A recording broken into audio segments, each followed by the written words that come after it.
तो जैसा कि पिछले एपिसोड में हमने देखा था, क्योंकि ये जो बंजारे थे, बंजारों पर क्रिमिनल्स ने अटैक किया था बेसिकली। तो ये जो क्रिमिनल्स थे, अब क्योंकि उन्होंने ज़ू पर नज़र डाली थी, अटैक करने की कोशिश की थी, तो ज़ू अब इन्हें छोड़ने वाला तो नहीं था अब आगे। तो फिलहाल चंद्रमा आसमान में दिख रहे थे, ब्लेड के समान, मतलब जो चंद्रमा की छोटी अवस्था होती है। और हमें ज़ू को दिखाया जाता है उस चांदनी रात में ना, बस खून की छींटें बरस रही थी। क्योंकि देखो, ये जो भी लोग थे ज़ू से बहुत वीक थे, बस इस ठंडी हवा में लाशें करती जा रही थी।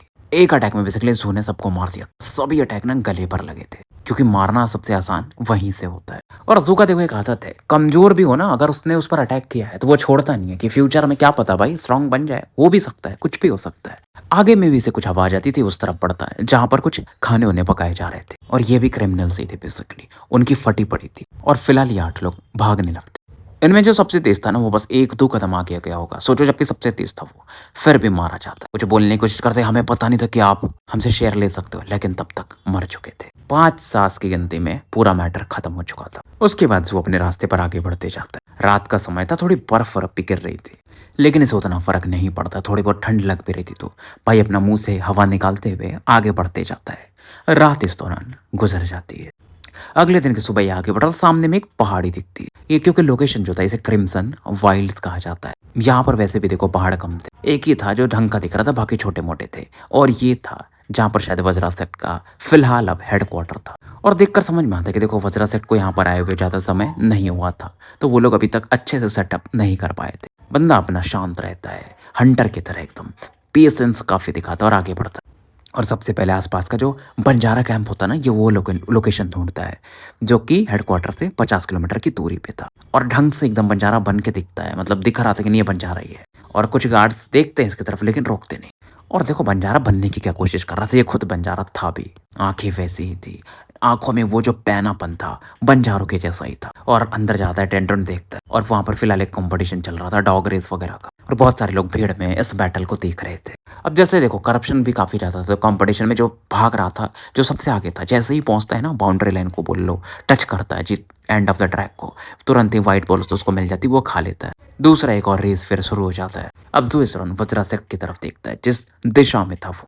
इधर हमें बैटरी आर्च को दिखाया जाता है। वो बात कर रहे थे कि तुम लोगों को क्या लगता है मैं यहाँ आना चाहता था? वो बंदा 7th पीक का खतरनाक आदमी है, वो मुझे छोड़ेगा नहीं ऐसे। पहले तो वो लेडी की बात करता है, मतलब जो सेकंड हेयर थी 7th पीक के मास्टर की, वो जो लड़की। उसके बाद ज़ू की बात करता है। अंदर से काफ़ी पैट्रियार्च गुस्से में थे, लेकिन वो क्या ही कर सकते थे। और फिलहाल ये बोल रहे थे, कोई टेंशन की बात नहीं है, मेरा बिल जो है ना जल्दी मुझे मिल जाएगा। उसके बाद मैं उसके थ्रू 30वां अपने धर्मापर्चर को खोल पाऊंगा, अपने पहले लाइफ फ्लेम को इग्नाइट कर पाऊंगा। उसके बाद मैं ना, उसका एक लेवल होता है, मतलब उसके ऊपर में ये बता रहे थे कि ये रेडियंट स्टेट में पहुंच जाएंगे, इनका बैटल पावर बढ़ जाएगा, तो फिर उन्हें उस बच्चे से डरने की जरूरत नहीं है। फिर ये सोचते हैं, लेकिन मैंने किताबों में पढ़ा है कि जब मैं, मतलब जब बहादुर लोग इस लेवल पहुंचने वाले होते तभी ऐसा कुछ हो जाता, उनके साथ गड़बड़ हो जाती है। वो बच्चा अभी थोड़ी उस लेवल पे पहुंचा होगा। और अब तो मैं चर्च ऑफ डिपार्चर को ज्वाइन कर चुका हूँ। चर्च भी 7 ब्लड जैसा ही पावरफुल है, तो मेरे पास प्रोटेक्शन है।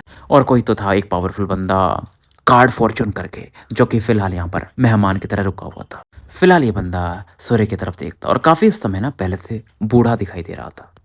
अब ज़ो किंग को थोड़ी पता था कि इस समय पैट्रियार्च क्या सोच रहा है, क्या प्लान कर रहा है। फिलहाल ज़ो एक छोटा मोटा घर जैसा कुछ खरीद लेता है ताकि वहां रह सके। देखो, नॉर्मली रूल्स काफी तगड़े होते हैं अगर आप उतने स्ट्रांग नहीं हो तो, लेकिन ज़ो ठीक ठाक स्ट्रांग था। कल्टीवेशन छिपाता है, लेकिन फिर भी 3rd लेवल में तो दिखाता है ना, तो उसकी वजह से उसको मिल जाता है चीजें काम भर की। और जो अपना मिशन विशन पे भी जाने लगा था, व्हाइट बॉल उससे खरीदता, एकदम मतलब भाई ना चौकन्ना रहता, हर एक तरीके से काम करता कि किसी को लगे ना कि मेरे को सब आता है, मैं बहुत बहुत स्ट्रांग हूँ। इस दौरान बीच बीच में मिशन पे तो जाता है, लेकिन वजरा सेट पर नजर बना के था, आसपास से कुछ पता करने की कोशिश करता। और कुछ तो डिसाइपल्स को यह पहचान भी जाता है वजरा सेट के, जिनको इसने पॉइजन किया था। और देख सकता था वो कि काफी लाचार रहते थे वो लोग। 15 दिन हो चुके थे ज़ू को यहाँ पर आए हुए, और पूरा माजरा धीरे धीरे ये समझने लगा था। इस सेक्ट में ज्यादा लोग नहीं, 100 से भी कम है शायद। और ज़ू को ये भी पता चल गया था कि ये जो एरिया है ना, इसे चर्च वाले कंट्रोल करते हैं। और क्यों आया है, मतलब पैट्रियार्च यहाँ पे, क्योंकि चर्च इसको थोड़ा बहुत सपोर्ट कर सकता है 7 सेक्ट के खिलाफ। ज़ू की खास बात थी, देखो पावर था लौंडे के पास, अब तो तगड़ा हो चुका है, लेकिन ना पेशेंस से काम करता था। ऐसा नहीं कि हड़बड़ी में कूद गया, पूरा भाई अच्छे से कैलकुलेट करता था। इस दौरान धीरे धीरे और 15 दिन गुजर जाते हैं। और ज़ू इस दौरान क्या कर रहा था ना, एक रात 2 डिसाइपल्स को शैडो कर रहा था, मतलब जा रहे थे तो पीछे से फॉलो कर रहा था, उनकी बात सुन लेता है। कुछ अच्छी चीज़ें इंटरेस्टिंग इसको पता चलती है कि जो पैट्रियार्च है ना, जब भी गेस्ट आते हैं तो डिसाइपल्स को दूर रहने को बोलते हैं, हर 3-4 दिन पे।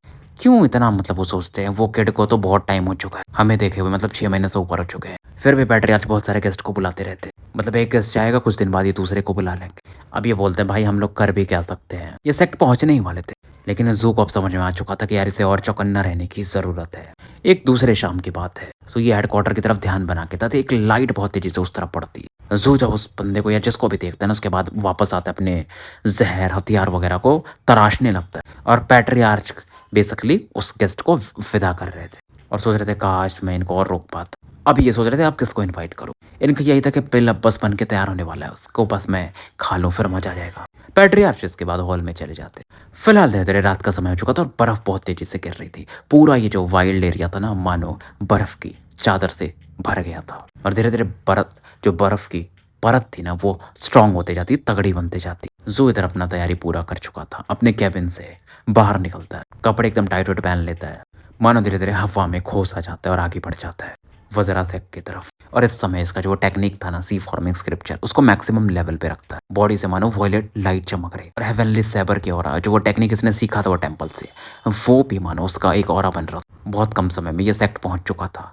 चांदनी रात थी और बर्फ गिराई था तो अलग ही दिख रहा था भाई, माहौल अलग ही था। ज़ोकिंग की आंखों में अब किलिंग इंटेंट छा चुका था और सीधा ये जो माउंटेन टॉप जहाँ पर हॉल था ना, मेन हॉल, उस तरफ बढ़ता, बहुत तेजी से बढ़ता है। राइट हैंड को आगे बढ़ता और एक अटैक मारता, चॉप अटैक, जिसको बोलते हैं स्लैश अटैक। और वही इसका हेवनली ब्लेड अटैक था। ब्लेड काफी बड़ा था, देखो वो एक ऑरा बनती थी ब्लेड की, ब्लूइश कलर की, और हॉल पे इसका ब्लेड लगता है। एक अटैक में पूरा हॉल ना बिखर जाता है, मतलब 2 भागों में बट जाता है। लोग जो भी थे सेक्ट के हैरान थे और इस दौरान पैट्रियार्च भी ये देखते हैं और ज़ू पर इनकी नजरें पड़ती है। जब तक ये कुछ करते हैं, ज़ू दूसरा अटैक कर चुका था। अब देखो ज़ू का क्योंकि पावर लेवल बढ़ा था, तो इसकी जो समझ भी थी ना वो हेवनली साइबर अटैक की, वो भी पहले से काफी बढ़ चुकी थी, पावर भी काफी बढ़ चुका था। और ये अटैक ये सीधा पैट्रियार्च की तरफ करता है। पैट्रियार्च इसे काउंटर करने को देख दूसरे अटैक के ऑरा के कारण पूरा हॉल ही बिखर जाता है और चारों तरफ अफरा तफरी से मच चुकी थी। पैट्रियार्च इस दौरान अपनी उनकी जो टेक्निक थी गोल्डन वज्रा वॉरियर वाली, वो यूज करते। इन्हें समझ में नहीं आता, काउंटर तो कर लेते हैं, बाल बिखर कर जाते हैं, खून मानो इनका एकदम उबल रहा था कि क्या हो रहा है ये।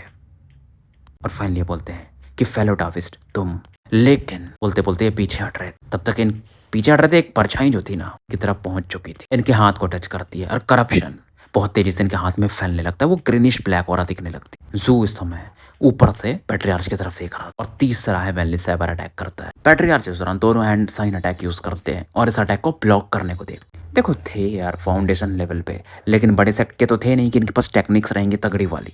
देखो पकड़ लो, आपके पास पावर लेवल अच्छा है, लेकिन आप उस पावर को कितना अच्छे अटैक में यूज कर सकते हो, उसके लिए आपके पास टेक्निक होनी चाहिए। फिलहाल ये इंजर्ड हो चुके थे क्योंकि परछाई ने भी इनको अच्छा खासा पकड़ लिया था भाई, और दांत पीसते हुए कहते कि ये तुम हो ना किड। अब ये सुन करके बाकी जो सेक्ट डिसाइपल्स थे, एल्डर्स थे, वो भी इस तरफ अचंभित होकर देखते हैं। ज़ू की तरफ जो कि ऊपर था, बाल उसके लहरा रहे थे, बंजारों वाला ड्रेस उसने पहन रखा था। तो पैट्रियार्च तो इसकी पहचान बता देते हैं, लेकिन बदले में भी ज़ू कुछ नहीं बोलता है, क्योंकि देखो ज़ू को बात कम करने की आदत है। वो सीधा इनकी तरफ बढ़ता है, फ्लाइट टैलिस्मैन ये यूज कर ही रहा था, तो बहुत तेजी से इनकी तरफ बढ़ता है और पीछे में इसकी जो डीमन वाली औरत थी ना, वो प्रकट होती है अल्टीमेट लेवल तक, क्योंकि इसने सी एंड माउंटेन टेक्निक को मास्टर कर लिया था, बॉडी कल्टीवेशन टेक्निक को, और पैट्रियार्च के सामने पहुंच करके एक मुक्का मारता है। पैट्रियार्च भी इस दौरान अपनी एक टेक्निक यूज करते हैं जो वज्रा सेक्ट वाली थी। दोनों के मुक्के एक दूसरे से टकराते, और जब टकराते हैं तो ज़ू इस दौरान पीछे हटता है, होंठ से थोड़े ब्लड आते हैं इसके, क्योंकि देखो बॉडी कल्टीवेशन में अभी भी ये नीचे है ना, क्योंकि पैट्रियार्च फाउंडेशन लेवल पे है, लेकिन फिर भी पैट्रियार्च को भी थोड़ा उसका असर होता है। ये भी कुछ कदम पीछे जाते, अचंभित थे, पता था ज़ू स्ट्रांग हो रहा है, लेकिन इतना लास्ट टाइम से बहुत स्ट्रांग हो चुका था।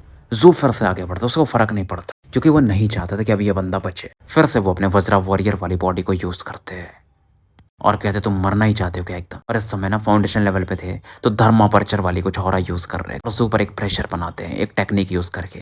ड्रॉट डीमन जो था ना, उसकी बॉडी से मानो फ्लेम निकल रही थी, और इस अटैक के बावजूद वो कुछ होता नहीं उसको, मतलब बॉडी कोलैप्स नहीं होती, लेकिन फाउंडेशन लेवल की पावर की वजह से पीछे हटना पड़ता है। और ज़ू इस दौरान थोड़ी खून की उल्टी करता है। इस दौरान जो 3 एल्डर्स थे, बाकी लोग थे, साथ में वो सेक्ट लीडर भी था, तो उनकी आंखों में और स्टूडेंट्स की आंखों में एक किलिंग इंटेंट देखा जा सकता था। तो जैसे ही ज़ूकिंग के मुंह से ब्लड आता है, ये भी इस पर अटैक करने के लिए पड़ते हैं। पैट्रियार्च भी इस दौरान एक डबल इनकांटेशन टेक्निक यूज़ करते, सीलिंग टेक्निक टाइप ये कुछ तो था, जो ज़ू की तरफ बढ़ाते थे। इस दौरान ना देखो, इनके 3 प्रोजेक्शंस बनते, वो जो बॉडी की टेक्निक के थे और 6 मुक्के ये मारते हैं ज़ू की तरफ और बहुत सारे डिसाइपल्स भी इस दौरान अटैक करते। खतरा काफ़ी बड़ा था ज़ू पर इस दौरान। पूरे disciples, elders, sect leader, patriarch सबके अटैक आ रहे थे। इस दौरान ये कुछ टेक्निक यूज़ करते और इस दौरान एक 300 मीटर के आसपास का ना स्पिरिट प्रकट होता है। ये ज़ू का वो जो स्पिरिचुअल सी वाला जो अटैक था। और जैसे ही ना ज़ू अपने इस स्पिरिचुअल बीस्ट को प्रकट करता है, उसके बस वेव की ऑरा की वजह से, शॉक वेव की ऑरा की वजह से elders, disciples, sect leader explode कर जाते हैं। ज़ू का की स्पिरिचुअल पावर भी काफ़ी तगड़ा था। आई गेस 9th या 9th लेवल पे शायद, यानी कि कंडेंसेशन के। कमेंट में ज़रूर बताना वैसे। वीडियो को भी हाइप कर देना, क्योंकि सोल लेवल पे अटैक लगता है, बॉडी और सोल लेवल दोनों पे। इस दौरान जो ज़ू के स्पिरिचुअल पावर थे ना, पैट्रियार्च की जो मैजिकल टेक्निक थी, जो 3 वज्रा बॉडी बनी थी, उसको भी हिट करता है और वो भी गायब हो जाते हैं। पैट्रियार्च इस दौरान पीछे जाते हैं, फिर भी स्पिरिचुअल पावर उन्हें हिट कर देता है। ब्लड उनके होठों से आ रहे थे और खतरनाक लेवल का जो आंतरिक चोट उन्हें जो लगती है, यानी इंजरी जो होती है, वो तगड़ी थी। इस दौरान ज़ू की जो परछाई थी ना, उनके लेफ्ट हैंड को पकड़ लेती और करप्शन बहुत तेजी से अंदर जाने लगता और ज़ू अपना सरिया फेंक के मारता है सीधा इनके शोल्डर की तरफ, दाएं वाले। इस समय तक जो पैट्रियार्च थे वो पॉइजन भी हो चुके थे, यानी ज़ू का जहर भी इन पर लग चुका था। इन्हें पता था कि जो ज़ू का टेक्निक था ना, वो एक बार शॉक वेव दे सकता है, क्योंकि 7 ब्लड के बारे में इन्हें थोड़ा बहुत पता था। तो ये तुम एक ही बार कर सकते, तो अब तुम भी मरने के लिए तैयार हो जाओ। ज़ू भी तैयार था, ब्लड तो वॉमिट कर रहा था, लेकिन उसे मालूम था कि देखो, फाउंडेशन लेवल के बंदे से बैटल कर रहा हूँ तो आसान तो नहीं होगा, लेकिन फिर भी वो तैयार था कि मैं इसको मार तो सकता हूँ। शुरुआत से ही देखो, ये पावरफुल अटैक कर रहा था, heavenly sabre attack, drought demon attack, फिर ये शॉक वेव जो स्पिरिचुअल सी का इसने प्रकट किया था, एक ही बार कर सकते हो। और ज़ू इस दौरान ना राइट हैंड को आगे बढ़ा पैट्रियार्च की तरफ। पैट्रियार्च की अलग फटती इस दौरान, क्योंकि आसपास जो बर्फ की जो बूंदें गिर रही थी, कण जो गिर रहे थे ना, वो भी मानो इस समय रुक जाते, पानी की बूंदों में बदल जाते। एक 300 मीटर का लिक्विड इन्हें घेरने लगा। ये हैरान थे कि कैसे कैसे तुम्हारे पास अभी भी स्पिरिचुअल पावर हो सकता है इतने अटैक्स के बावजूद। और वो जो पानी की बूंदें थी ना, पैट्रियार्च पर लगातार अटैक करती है। पैट्रियार्च खून की उल्टी कर रहे थे, क्योंकि इस समय जो ज़ू का ये जो अटैक था ना, फिर से स्नेक नेक ड्रैगन में बदल चुका था, क्योंकि ज़ू का जो ये स्पिरिचुअल ऑरा बनती है उस फॉर्म में अब बनती थी। ये ज़ू का फॉरबिडन सी ड्रैगन वेल था, अगर आपको याद हो। नॉर्मली लोग ये नहीं कर सकते, तो पैट्रियार्च और हैरान होता है कि देखो, आपके स्पिरिचुअल सी का जो पावर है वो है, लेकिन आप फॉरबिडन सी बना सकते हो, प्रतिबंधित समुद्री ऊर्जा, जो बहुत कम लोग कर पाते हैं। नॉर्मली फाउंडेशन लेवल पे जाने के बाद वो ऐसा कर पाते हैं, लेकिन ज़ू भाई अलग लेवल का बंदा था। वो जो एक मीम भी चलता है ना, वो अलग ही लेवल का बंदा था, बस अपना ज़ू वैसा ही था। तो देखो, जब ऐसा होता है ना कि अगर बंदा एक फॉरबिडन सी बना ले, तो वो अपने स्पिरिचुअल ऑरा को ना दूसरे वाले, यानी कि इस ड्रैगन वेल वाले ऑरा में भी रख सकता है। पैट्रियार्च पीछे भागने को देखते, लेकिन करप्शन अलग लेवल पे पहुंच चुका था। इन्हें मालूम था कि शायद अब ये कुछ ना कर पाए। जो आंतरिक अंग थे ना, वो धीरे धीरे बिखर रहे थे, जैसे गुर्दा उर्दा ये सब होता है।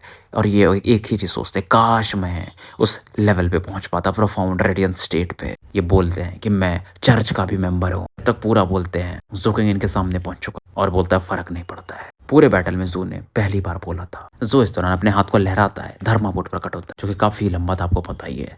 एक मगरमच्छ के समान उसका शेप था, डिफेंस जो थे उसके टर्टल के समान थे, पंख भी थे भाई, मतलब अलग ही लेवल का था। और बोट भी चमकता है गोल्डन लाइट के साथ। बोट में से आपको अगर याद हो तो वो होली कॉड वाली ओरा निकलती है, क्योंकि इसने वो जो लिजर्ड के स्किन यूज किए थे जैंग सेन ने, इसमें मर्ज किया हुआ। और जो इस समय धर्मा बोट पे था अपने, और जो अपने धर्मा बोट को मानो आदेश देता है, वो ऑरा निकलती है गॉडलीनेस वाली। धर्मा बोट एक पावरफुल अटैक करता है। पैट्रियार्च जब ये ऑरा को फील करते थे, बोलते गॉडलीनेस। ये समझ चुके थे कि अब ये भाग नहीं सकते। पहले तो एक उम्मीद भी थी, लेकिन अब तो बिल्कुल नहीं। पैट्रियार्च ने बहुत सारी किताबें पढ़ी थी, तो वो बोलते हैं एक बार मेरी बात सुन लो फेलोटॉफिस्ट, मैं तुम्हारा सेवक बनने को भी तैयार हूँ पूरी जिंदगी के लिए। ज़ू को फर्क नहीं पड़ता था, क्योंकि उसको कोई सेवक वक की आवश्यकता यानी कि जरूरत थी नहीं, क्योंकि दुश्मनों के खिलाफ ज़ू का एक ही सिद्धांत था कि मार दो भाई, आगे फिर कोई प्रॉब्लम नहीं होगा। वैसे भी इस जगह में ये नया था, 1 महीने मतलब दे चुका था इस जगह को। इवन पैट्रियार्च को भी नहीं लगा था ना कि ज़ू इतना जल्दी आएगा। उन्हें लगा था कि ज़ू को समय लगेगा कल्टीवेशन में, जब वो फाउंडेशन लेवल पे पहुंच जाएगा तब आएगा इन्हें मारने के लिए। लेकिन ज़ू तो पहले ही आ गया था। और एक गोल्डन लाइट इस दौरान इनकी तरफ काफ़ी तेजी से पड़ती, काफ़ी प्योर एक गोल्ड वाली औरत थी, गॉड वाली औरत थी, जो कि इनके बॉडी और सोल दोनों को खत्म कर सकती थी। और पैट्रियार्च देखते हैं कि ज़ू तो सुन नहीं रहा है, तो इनके मन में एक दृढ़ निश्चय आता, ऐसा काम करते हैं जिसके बारे में ज़ू कभी सोच नहीं सकता। जब तक कि गॉड वाली ओराई नहीं हिट करती ना, उसके पहले ये खुद एक अपने को मार देते, अपने हाथ से अपने खोपड़ी पे। और इन्हें लगता है कि एक अटैक में शायद ये मरेंगे नहीं, तो मतलब अपने डैगर से ना अपने दिल में वार कर देते। खोपड़ी इनकी एक्सप्लोड कर जाती है उस दौरान। बहुत तेज़ी से ये इस काम को करते। इनकी शरीर नीचे गिर जाती। ज़ू अचंभित था कि ये इंसान नहीं है क्या? इसको खोपड़ी नहीं चाहिए क्या रहने के लिए? या ये मरने का नाटक कर रहा है? और ज़ू देखता है कि नहीं यार, ये तो मर चुका है, क्योंकि खोपड़ी खत्म हो गई तो भाई कोई कैसे ही बचेगा ना। तो ज़ू को लगता है मैं गॉडलीनेस वाली ऑरा यूज़ करूँ, फालतू में क्यों यूज़ करूँ ना एक लाश पे। तो ज़ू इस अटैक को वापस बुला लेता है, मतलब गॉडलीनेस वाली ऑरा यूज़ नहीं करता है। और इस दौरान पानी की जो ये बूंदे बनाता है ना, इस लाश पर से अटैक कर देता है, कई भागों में काट देता है, ऐसा समझ लो। लेकिन उस दौरान एक आत्मा निकलती, जो कि मानो कभी भी गायब हो सकती थी, और इसमें पैट्रियार्च की ऑरा को साफ देखा जा सकता था। ज़ू देख लेता है और फिर इसका किलिंग इंटेंट बढ़ता है। पैट्रियार्च की जो सोल थी ना, बहुत तेजी से बढ़ती उस सरिया की तरफ, जो कि ज़ू का ही था, और बहुत तेजी से बढ़ता, क्योंकि उसको लग रहा था कि ज़ू तो अब मार ही देगा। और ये क्या करता है ना, वो सरिया जो था ज़ू का, उसमें अपने सोल को मर्ज कर देता है। सरिया मानो ट्रांसफॉर्म हो जाता है ज़ू का। ज़ू और अचंभित हो जाता है कि भाई, अब इसको कल्टीवेशन के तो पूरे रास्ते पता थे, जब से ये 7 ब्लड में आया, कि बेसिकली जैसे देखो हर एक तलवार की एक ऑरा होती है ना, स्पिरिचुअल ऑरा, तो ये बंदा उसमें बदल चुका था। देखो, एक बोला जाता है प्राइज ट्रेजर, उसमें स्पिरिट नहीं होती है, मैजिकल ट्रेजर में स्पिरिट होती है। तो इसका जो सरिया था अब एक मैजिकल ट्रेजर में बदल चुका था। अभी उस लेवल पे नहीं है, लेकिन फ्यूचर में एडवांस होके उस लेवल पे चला जाएगा। ज़ू बस ऐसे हाथ को आगे ऑरा भेजता है, तो सरिया इसकी तरफ आ जाता है। अब सरिया के अंदर इस पैट्रियार्च की ऑरा थी। ज़ू गुस्से में बोलता है निकलो इसमें से। पैट्रियार्च का चेहरा ना उस सरिया में से बाहर निकलता है, और वो हंस के बोलता, माय लॉर्ड, अब तो मैं आपका दास बन चुका हूँ, क्या करूँ आपके लिए बताइए। बहुत अब प्यार से बोलने लगा था। अगर आपको याद हो तो वांगलिंग के पास भी एक ऐसा ही स्लेव था, जो कि हमेशा ऐसा चाटुकार आदमी था। ये भी कुछ वैसा बन चुका था। पैट्रियार्च को वैसे भी लगता था, देखो ये ज़्यादा कल्टीवेशन में ऊपर जा नहीं सकता था, क्योंकि वैसे भी बूढ़ा हो रहा था, तो अब इसके लिए तो ये अच्छा ही है। किताबों में ने पुराने किताबों में इसने इसके बारे में भी पढ़ा था कि मैं बच तो नहीं सकता इस बंदे से, तो यही एक रास्ता था कि अगर ऐसे उस बंदे को माय लॉर्ड वगैरह बुलाया जाए तो वो और पिघल भी जाते हैं। जो इस समय थोड़ा नर्वस फील कर रहा था, पहली बार अपने दुश्मन को मारने से पहले सोच रहा था। क्योंकि देखो यार, तलवार में वो स्पिरिचुअल ऑरा आना बहुत बड़ी बात होती है, बहुत रेयर होती है। पूछता है कि तुम ये स्पिरिचुअल ऑरा में कैसे बदले। पैट्रियार्च बोलता है कि बहुत समय पहले आपके इस दास ने एक सपना देखा, मैं फ्यूचर में चला गया और एक लॉर्ड ऑफ द डेस्टिनी से मिला हूँ। बहुत सी मतलब बकवास करता है, जो भी बोल लो। तो तभी से मैंने सोचा था कि मैं फ्यूचर में जाकर के एक पावरफुल स्वॉर्ड ऑरा बनूंगा। मैं इसी की तैयारी कर रहा था। जो बोलता है तुम सही में बावले हो, और उसका किलिंग इंटेंट फिर से बढ़ने लगता है। पैट्रियार्च कांपता है, और उसके बाद ना ये अपना इसेंस, जो स्पिरिट होती है ना, हर एक स्पिरिट की एक इसेंस होता है, मेन क्रक्स बोल लो, ये भी ये ज़ू की तरफ बढ़ा देता है, और ज़ू उसमें इसकी पूरी ऑरा को पढ़ लेता है। के बाद ज़ू का किलिंग इंटेंट शांत हो जाता है कि देखिए माय लॉर्ड, अब तो मैं एक स्पिरिचुअल हो रहा हूँ। मैं आपके इस अस्त्र को और ज़्यादा उपयोगी बना रहा हूँ। फ्यूचर में इसका ग्रोथ भी अच्छा होगा। मेरा पावर लेवल अभी जिस लेवल का है, उस लेवल से तलवार भी है आपकी उसी लेवल की रहेगी सरिया, लेकिन फ्यूचर में ये और स्ट्रांग हो सकता है। तो आप मेरे से क्यों इतना जल्दी कर रहे हैं छुटकारा पाने की? मेरे लाश पर आपको एक पिल मिलेगा, जो कि लगभग पूरा हो चुका है, जो कि आपके कल्टीवेशन को भी बढ़ा सकता है। उसके बाद ये एक ट्रेजर के बारे में बताता है कि एक थर्माकोट पे अगर आप यूज़ करोगे तो ये और अच्छा हो सकता है, क्योंकि मेरे पास तो कोई थर्माकोट वोट है नहीं, तो आप मेरी तरफ से उसे गिफ्ट समझ लीजिए। फिर ये बताता है एक फेलोडाविस्ट के बारे में, जो कि यहाँ पर गेस्ट की तरह आए थे। वो कल फिर से आने वाले हैं चर्च ऑफ डिपार्चर। मतलब ये जानता था कि अब सेवक बन चुका है, तो पूरा इन्फॉर्मेशन देना जरूरी है अगर इसे चिंता रहना है तो। जो फिलहाल वो पेलोल निकाल लेता है, और एक बैग था, तो वो बोलता है बैग में कुछ नहीं है, पूरा चीज़ बताता है, ट्रेजर कहाँ पे कैसे है। जो इस दौरान इस पैट्रियार्च की तरफ ध्यान से देखता है। तो फिलहाल हम स्टोरी यहीं समाप्त करते हैं, और मिलते हैं फिर मोस्टली मंडे को एक नए एपिसोड के साथ। तब तक के लिए मैं आपका साथी एनल कमिस्ट ए के मुसाफिर विदा लेता हूँ।